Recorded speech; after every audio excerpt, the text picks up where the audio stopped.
দুদিন ধরে মহারাজ অসুস্থ ছিলেন, আজকে অতঃপর আসবেন।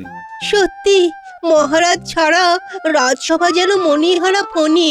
আমি গতকালই মহারাজের শারীরিক অবস্থা নিরীক্ষণ করে দেখেছি। এখন উনি আগের তুলনায় যথেষ্ট ভালো আছেন।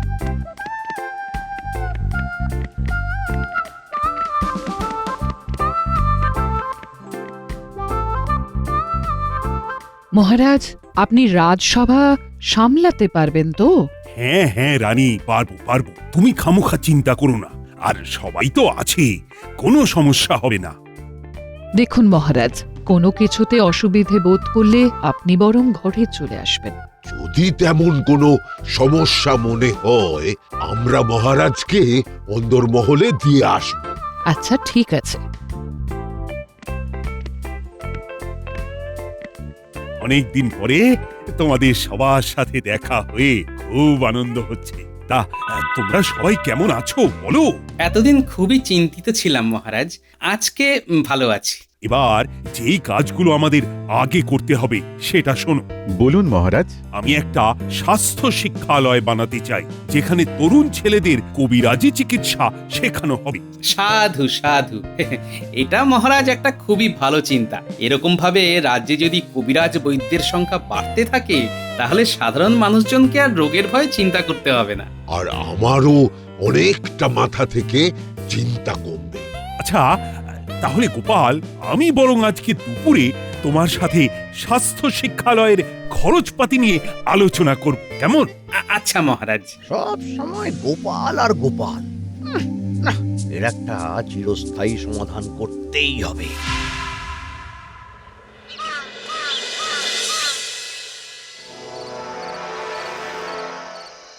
মহারাজ, দেখুন আপনার সঙ্গে কে দেখা করতে এসেছেন। আরে কৃষ্ণনগরের মন্ত্রী যে। হ্যাঁ, কি সৌভাগ্য, কি সৌভাগ্য। যাও যাও প্রহরী, তুমি যাও। সৌভাগ্য না খাম্বাজ রাজ, আমার দুর্ভাগ্য। কিছুতেই তো সুনাম পাচ্ছি না, শুধু বদনামের ভাগীদার হয়ে যাচ্ছি। আর যত সুযোগ সুবিধা ভালোবাসা সব পেয়ে যাচ্ছে ওই গোপাল। সে তো অনন্তকাল ধরেই হয়ে চলেছে, এ তুমি কিচ্ছু করতে পারবে না। না, আমি অনেকবার অনেক চেষ্টা করেছি, কিন্তু কিচ্ছু করতে পারিনি। কিন্তু এবারে আমি একেবারে পরিকল্পনা ভেবে চিন্তে নিয়েই এসেছি। কি পরিকল্পনা বলো? দেখুন, এই মুহূর্তে আপনার রাজ্যের সবচেয়ে বড় সমস্যা একটাই, সেটা হলো দিনে দুপুরে ডাকাতি। হ্যাঁ, সে ডাকাত দল ধরা পড়ে, ছাড়া পায়, আবার যে কে সেই। আমার কাছে একটা দারুণ উপায় আছে। কি উপায়? শুনুন। বাহ বাহ বাহ, এরকম হলে তো বেশ ভালোই হয়। তাহলে আপনিও কাজ শুরু করুন, ওদিকে আমিও কাজ শুরু করছি। একদম। তাহলে আমি এখন আসি। হ্যাঁ হ্যাঁ, এসো এসো এসো।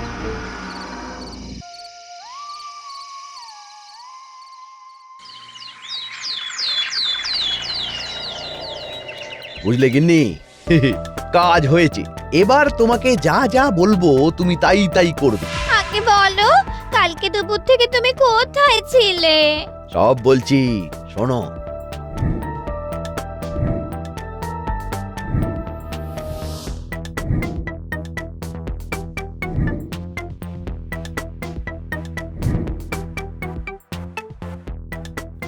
ও মা গো, তোমার পেটে পেটে কি বুদ্ধি গো! এই বুদ্ধি তখনই কার্যকর হবে যখন তুমি তোমার জন্য একটা ছোট্ট কাজ করবে। কি কাজ বলো বলো? এক্ষুনি তুমি রানীমার কাছে চলে যাও, গিয়ে বলবে। কি, পারবে তো? হ্যাঁ হ্যাঁ, বেশ পারবো। আমি বরং একটু ঘুমিয়ে নি।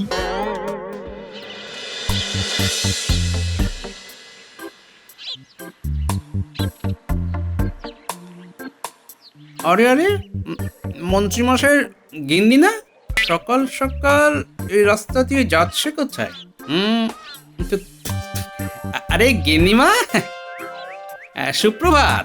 সকাল সকাল আপনি এদিকে? কেন, আমি আসতে পারি না? না আসলে মানে এদিকে তো রাজবাড়ি যাওয়ার পথ। রাজবাড়িতেই তো যাচ্ছি, একটু রানীমার সঙ্গে দরকার আছে। ও আচ্ছা, বেশ বেশ।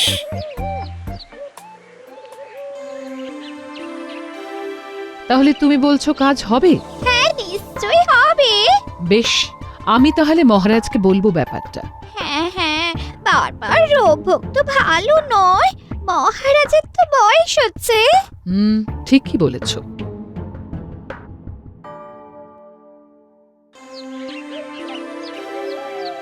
আচ্ছা সবাই শোনো, আগামী পূর্ণিমার দিন রাজসভা ছুটি থাকবে। কেন মহারাজ, ছুটি কেন? আমি আর রানী খাম্বাজ রাজ্যে এক জাগ্রত দেবতার মন্দিরে যাব পুজো দিতে। আমি তো কদিন ধরে মাঝে মাঝেই ভুগছি। শুনেছি কর্তা গিন্নি দুজনে মিলে ওই মন্দিরে পুজো দিলে মনস্কামনা পূর্ণ হয়। তাহলে মহারাজ আমিও যাব। আমার গিন্নির অনেক দিনের ইচ্ছে আমাদের পাকা বাড়ি হবে। গোপাল, তোমার সব কিছুতে মাথা গলানোর তো কোনো দরকার নেই। মহারাজ রানীমার ব্যক্তিগত ব্যাপারে তুমি ঢুকতে যাচ্ছ কেন? তোমার যেতে হলে আলাদা যাও। না না, আলাদা কেন যাবে? তুমিও আমার সাথে যাবে। তবে ওই মন্দিরের কিন্তু অনেক নিয়ম কানুন আছে। কি নিয়ম মহারাজ? ওই মন্দিরে দম্পতিরা গেলে স্ত্রীকে মন্দিরে এসে লাল পাড়ে সাদা শাড়ি পরে আসতে হবে। মন্দির প্রাঙ্গণে মৌনব্রত পালন করতে হবে এবং মুখ অবধি ঘোমটা দিয়ে চলতে হবে। মৌনব্রত না হয় বুঝলাম, কিন্তু মুখ অবধি ঘোমটা দিয়ে যদি স্ত্রী উল্টে পড়ে? সেই জন্যে সব সময় ওখানে থাকাকালীন স্ত্রীর কর্তব্য স্বামীর হাত ধরে থাকা, আর স্বামীর কর্তব্য স্ত্রীকে ছেড়ে না যাওয়া। আচ্ছা মহারাজ, বুঝতে পেরেছি। আর দুজন প্রহরীকে নিয়ে নেব। মহারাজ, কাল বাদ পরশুই তো পূর্ণিমা। গোপাল, তুমি তোমার গিন্নিকে নিয়ে রাজবাড়ির সামনে চলে এসো। একদম ভোরবেলা আসবে, কিন্তু দুজন প্রহরী আমাদের আলাদা আসবে। একজন আমাদের সামনে সামনে যাবে আর আরেকজন আমাদের পিছনে পিছনে। তাহলে তো মহারাজ চিন্তাই নেই।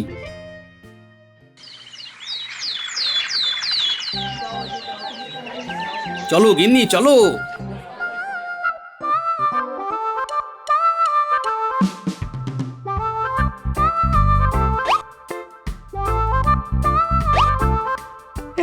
পালাও পালাও পালাও, আগুন লেগেছে, পালাও পালাও পালাও।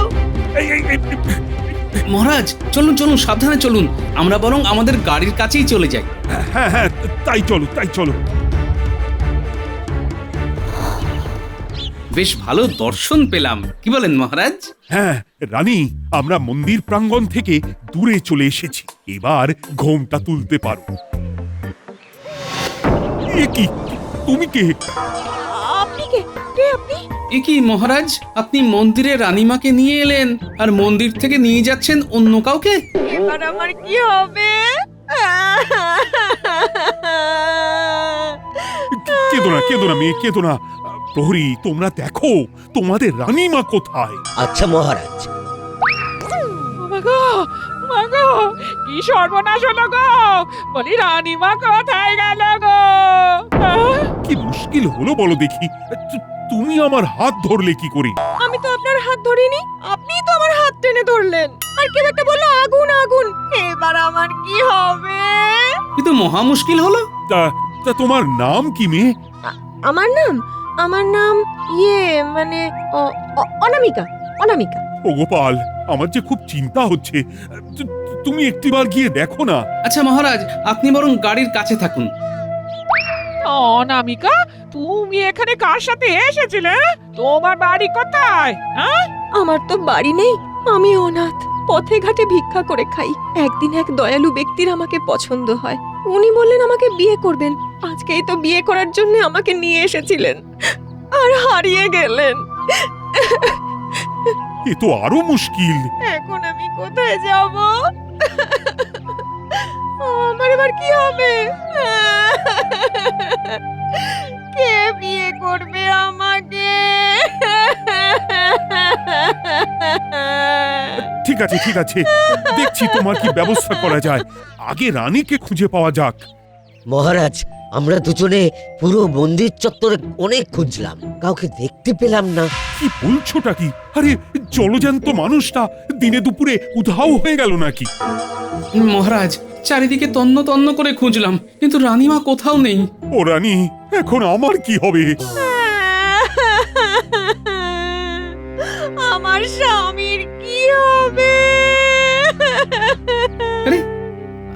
আপনার স্বামীর নাম কি? স্বামীর নাম মুখে আনতে নেই তো, তাই বলতে পারবো না। ও গো, তুমি কোথায় চলে গেলে গো? আমাকে ছেড়ে দিলে গো। মুখে যখন আনতে নেই তখন লিখে দাও একটা কাগজ কলম আনছি। আমি তো লেখাপড়া জানি না।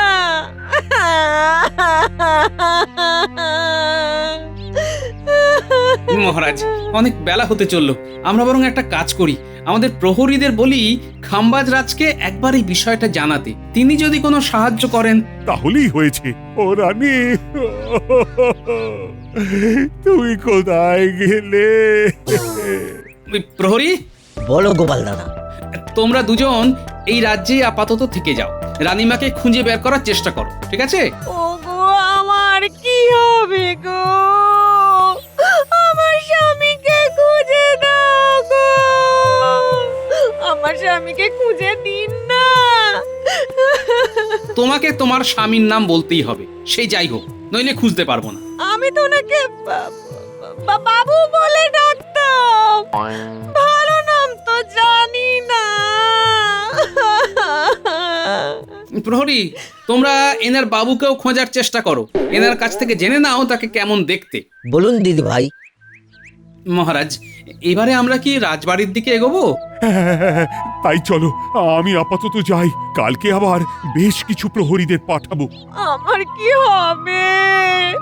আমার কি কোনো গতি হবে না? আমার মতো একজন অবলা নারীকে এভাবে ছেড়ে চলে যাবেন? তুমি রান্না করতে পারবে? হ্যাঁ, সব পারবো, শুধু আপনি আমার স্বামীকে খুঁজে দিন। ঠিক আছে, আমার দুজন প্রহরী তো খুঁজছে, তুমি আপাতত আমার রাজবাড়ি চলো, তারপর দেখছি কি করা যায়।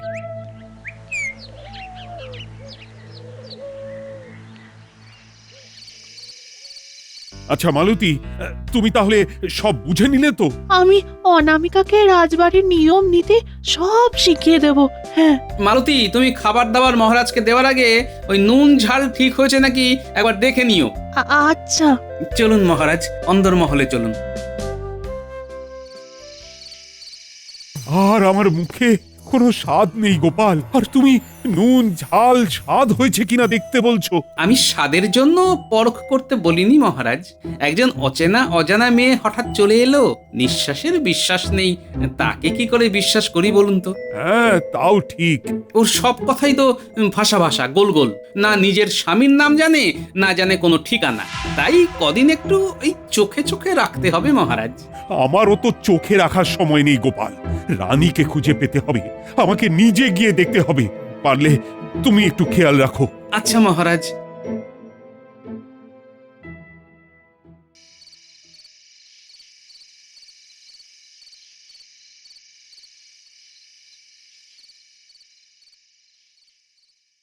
কিরে, তোরা এই অসময়?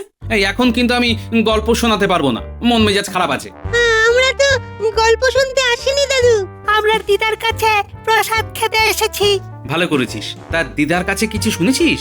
হ্যাঁ, শুনেছি রানীমা হারিয়ে গেছেন। আর মহারাজ রাজবাড়িতে নতুন রাঁধুনি নিয়ে এসেছেন। হ্যাঁ, বেশ ভালোই তো বুঝে গেছিস দেখছি। তোমার সাথে থেকে থেকে আমাদের বুদ্ধি তো কিছু কম হলো না। তাহলে শোন, রাজবাড়িতে নতুন যে রাঁধুনি এসেছে তাকে চোখে চোখে রাখবি, কেমন? সব সময় তুমি ওদেরকে কাজে লাগাও কেন বলো তো? ওরা বাচ্চা, তাড়াতাড়ি ছুটতে পারে, আর ওদের উপরে সহজে কারো সন্দেহ হবে না, বুঝলে?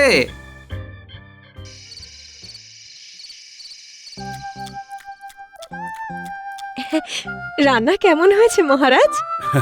রান্নার হাত তো তোমার বেশ ভালোই দেখছি, তা এত ভালো রান্না করা শিখলে কোথায়? আমার তো থাকার কোনো ঠিকানা নেই, আগেই বলেছি মহারাজ, তাই মাঝে মধ্যে এক ভোজনালয়ে রান্নার কাজ করতাম। তো সেই ভোজনালয় কি খাম্বাজ রাজ্যে? মানে হ্যাঁ মহারাজ। কি নাম সেই ভোজনালয়ের? অনেকদিন আগের কথা তো, রসনালয়। বাহ বাহ, ভালোই হলো, একজন পাকা হাতের রাঁধুনি পাওয়া গেল। এখন শুধু রানীমাকে পাওয়া গেলে শান্তি। ওটাই তো চিন্তার বিষয়। আমি কি আপনার বিছানাপত্র গুছিয়ে দেব? দাও, যদি সম্ভব হয়।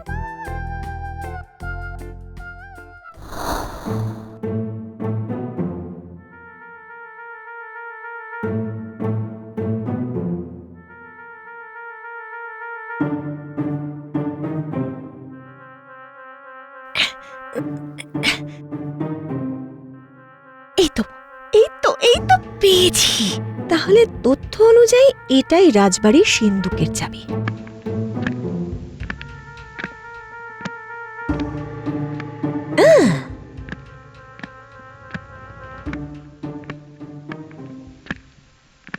কি অনামিকা, বিছানা গোছানো হলো? এই তো করছি। ব্যাস ব্যাস ব্যাস, হয়েছে হয়েছে। আমার এখন আর ঘুম আসবে না। কি জানি রানী কেমন আছে। মহারাজ, আমি গরিব অবলা মেয়ে হয়ে আপনাকে একটা কথা বলবো। হ্যাঁ বলো। কথাটা হয়তো আপনার কাছে উপদেশের মতো শোনাবে। আরে ভনিতা না করে বলো। বলছিলাম কি, খাম্বাজ রাজ্য এত বড় রাজ্য, দুজন প্রহরীর পক্ষে রানীমাকে খোঁজা তো সম্ভব নয়। আপনি বরং আরো বেশ কিছু প্রহরীকে পাঠিয়ে দিন। হ্যাঁ, তুমি ঠিকই বলেছ। সকাল থেকে রাত হয়ে গেল, এখনো তো রানীর কোনো খোঁজ খবর এলো না। আমি বরং গোটা বিশেষ সেনাকে দায়িত্ব দিই, যদি কিছু সুরাহা হয়। হ্যাঁ মহারাজ। তোমরা তাহলে বুঝতে পারলে তো? হ্যাঁ মহারাজ, আমরা সবাই মিলে বিভাজিত হয়ে রানীমাকে খুঁজবো। আর হ্যাঁ, রসনালয় নামে কোনো ভোজনালয় আছে কিনা একটু খোঁজ নেবে, আর জিজ্ঞেস করো ওখানে অনামিকা বলে কেউ রান্না করতো কিনা। আচ্ছা।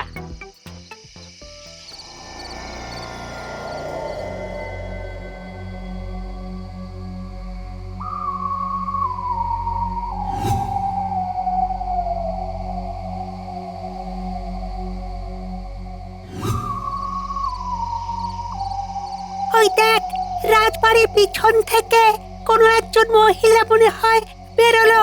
হ্যাঁ তাই তো, চল আমরা আড়ালে আবডালে পিছু করি। হ্যাঁ চল চল। কাজ হয়েছে তো? আগে হ্যাঁ, আপনার কথা মতো সিন্দুকের চাবি মহারাজের বিছানাতেই ছিল। এই নিন সাবান, এতে ছাপ তুলে এনেছি। বাহ বাবা, তোমার বেশ বুদ্ধি আছে। ছুঁচ হয়ে ঢুকেছি, হাল হয়ে বেরোবো।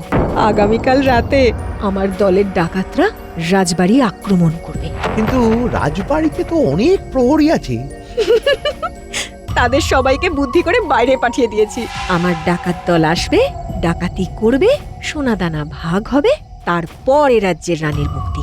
বাহ, খাম্বাজরাজ তো তোমাকে সব শিখিয়ে পড়িয়ে দিয়েছেন।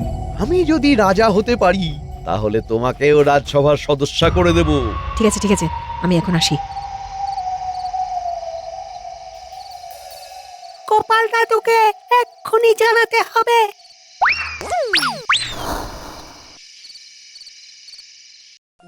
বলিস কি রে, এত কিছু? হ্যাঁ দাদু। না, ভোরবেলায় মহারাজের সাথে কথা বলতে হবে।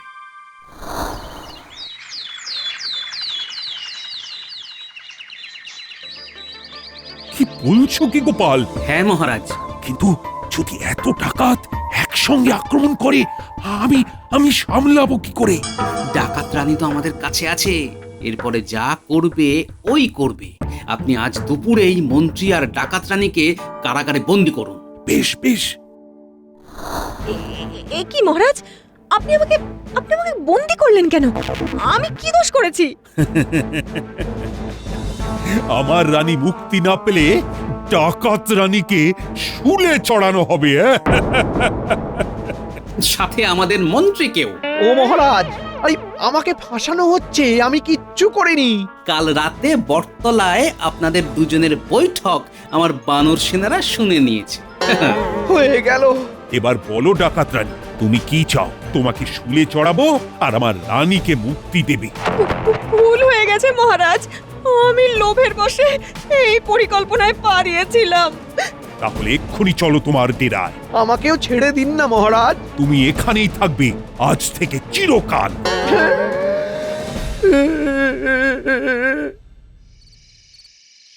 আমাকে ছেড়ে দাও। আজকে আমাদের কৃষ্ণনগর রাজবাড়িতে ডাকাতিটা হয়ে গেলেই ছেড়ে দেবো। আমাদের রানীকে মুক্তি না দিলে তোমাদের ডাকাত রানীর গর্দান যাবে। মহারাজ, গোপাল, তোমরা এসেছো? ওনাকে ছেড়ে দাও তোমরা। আচ্ছা সর্দারনি।